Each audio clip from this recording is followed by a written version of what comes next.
Now, believe it or not, today we are covering the third Manchester United win in a row. A big 1-0 win over Copenhagen last night. Absolutely crucial in the Champions League. And like I said, that's now 3 wins in a row.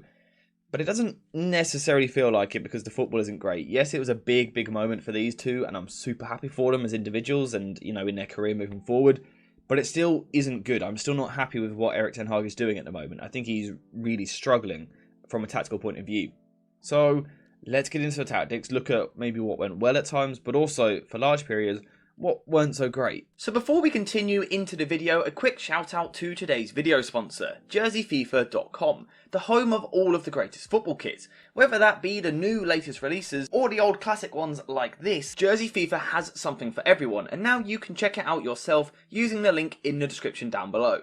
And also make sure to use code JerseyFIFA for 10% off when you order. So for large parts of the first half, Copenhagen was set up defensively almost exactly how I expected them to be.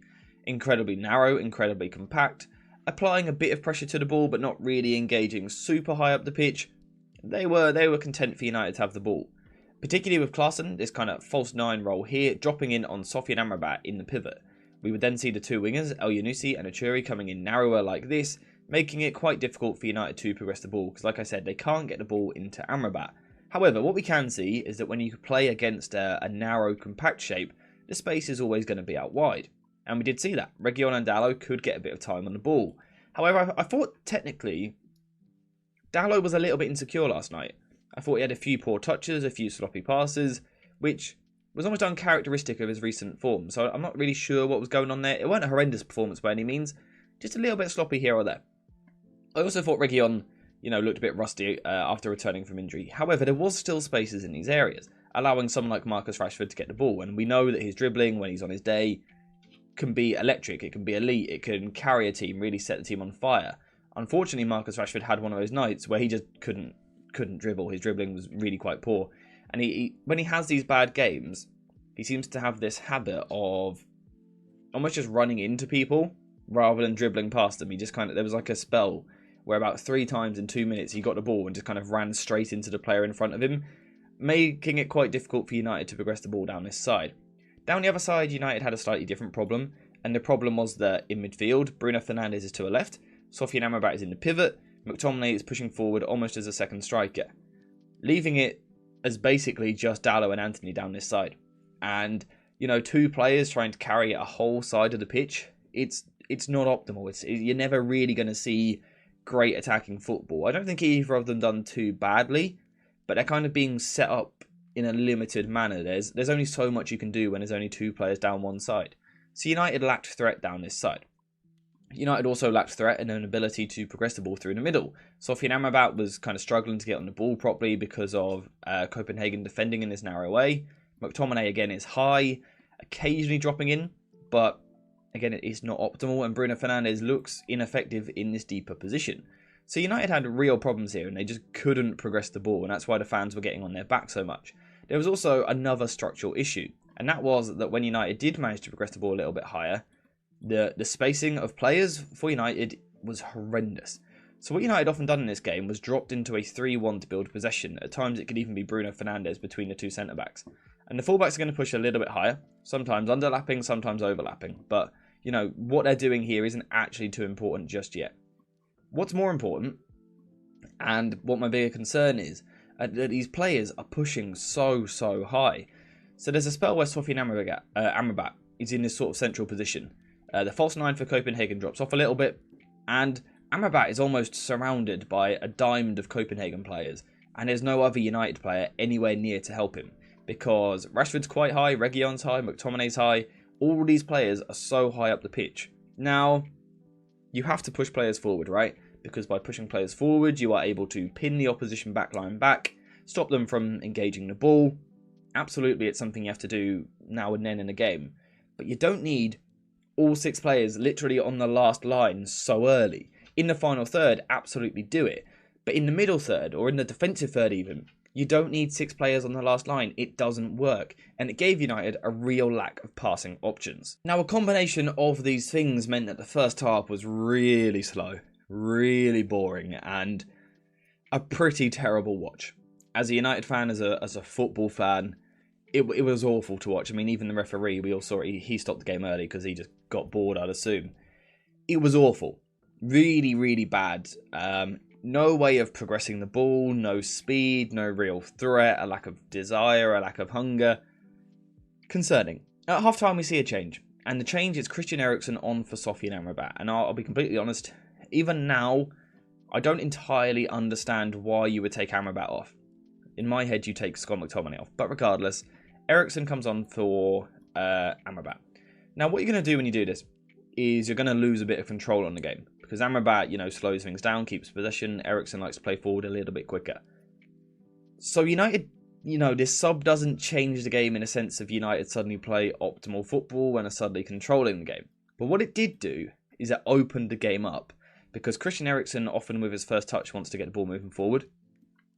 We know that Bruno Fernandes wants to do the same, although in the second half he was playing higher with McTominay deeper.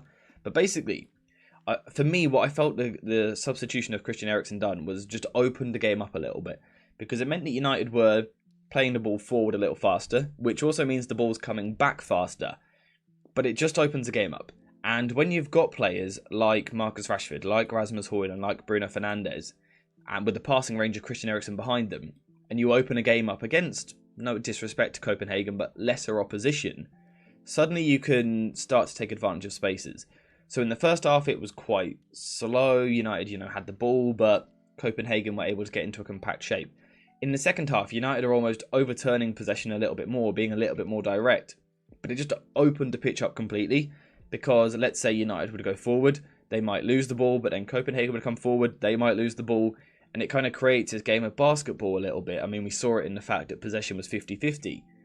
But again, it opens up space for someone like Marcus Rashford to get into dangerous positions, for Rasmus Højlund to get into dangerous positions. And ultimately, United should have won this game really comfortably in the end. We saw Marcus Rashford has a big one-on-one opportunity, but miscontrols. In form, you expect him to score that. Garnacho came on and had almost a copy and paste the exact same situation. He races through one-on-one. Brilliant ball from Bruno Fernandes. Brilliant weight and timing of pass. Garnacho miscontrols, so United don't score. There was also another one where Rasmus Højlund miscontrols on the counter-attack. McTominay plays to Garnacho, whose finish wasn't really quite good enough. United arguably could have had a penalty in the second half. It just opened it up and made it a lot more chaotic. United were also decent from a defensive point of view in the second half, simply because it actually felt like there was a bit more bite and aggression to the team. I still don't think it was perfect by any means, but Bruno Fernandes seemed to be, off the ball, back to his old ways a little bit, kind of biting into challenges, just being annoying to play against. Scott McTominay was going into a few tackles. Maguire was really defending on the front foot. Dalot was playing with passion down the right-hand side. And these sound like simple things, right? Because this is a tactical channel. Normally we try and talk more in depth. But for me, that was the big difference in the second half. The game opened up a bit, but United just, I don't know, they rose to the occasion in the second half. It wasn't good football. It was really hard to watch still. But it was a bit more exciting. There was at least some chances. It's not sustainable moving forward. It's not a way in which United can set up in the future. But for this particular game, it got the job done, because by opening the pitch up and almost making it 1-versus-1 battles everywhere, United had a superior quality. So I guess that Ten Hag does deserve credit for that. It's not sustainable. Again, it's not something United can do moving forward. But the 3 points were absolutely crucial in this game. And I mean, of course, Harry Maguire stepped up with a brilliant goal. The delivery into the box from Christian Eriksen. Huge credit to Harry Maguire. Everything that he's been through over the past 12 to 18 months. Criticism, unlike certain players when he's been criticised by the manager or drops from the team, rather than playing FIFA and putting posts on Twitter, he just knuckled down and worked hard and has got his opportunity and scores the winner at Old Trafford. And of course, Andre Onana with the big save in the last minute. Hopefully that can be the catalyst to really kick on his career, because he's a brilliant goalkeeper. He's not had a good start to United, but he is a brilliant goalkeeper, and I think he proved it last night, because he even makes a big save about an hour into the game, which for me was actually the turning point. Onana makes a big save, a big save, and that just seemed to get the crowd going a little bit, and that's where United then seemed to kick on. So, like I said, I guess Ten Hag deserves credit for recognising game state, bringing Christian Eriksen onto the pitch. I also thought that when Garnacho came onto the pitch, he was a big threat as well on the left-hand side. Marcus Rashford on the right-hand side was also a threat. With these transitions, I don't like the football. We're not going in-depth on this video because, like I said before, I like to do tactical breakdowns and things like that. Tactically, United are boring to analyse at the moment. I think everyone would agree with that. It's a bit samey. It's a bit repetitive. But it's what we do on the channel. I guess we just analyse what we see in front of us. That's all I've really got for today's game, though. In terms of content for today, we are not finished because I will be live streaming this afternoon, looking at some potential signings which United could bring in either in January or in the summer, focusing on the right wing position. So if you want to see that stream, make sure you subscribe to the channel, get notifications on. It'll be about 1:30 PM this afternoon that I go live, so make sure you tune in for that because it's our first ever live scouting for United episode. But in terms of this game, it wasn't very good at all, basically. But United got a win. It feels like I've been saying it the last few games. But let me know what you think in the comments down below. What was your main tactical concern? What do you think is happening with Mason Mount? Why isn't he anywhere to be seen at the moment, it seems? Who was your man of the match? What did you make of the performance in general? Let me know all of that in the comments down below. But apart from that, thank you guys for watching. Hopefully the matches will improve soon so the content can improve. But apart from that, I'll see you in the next one.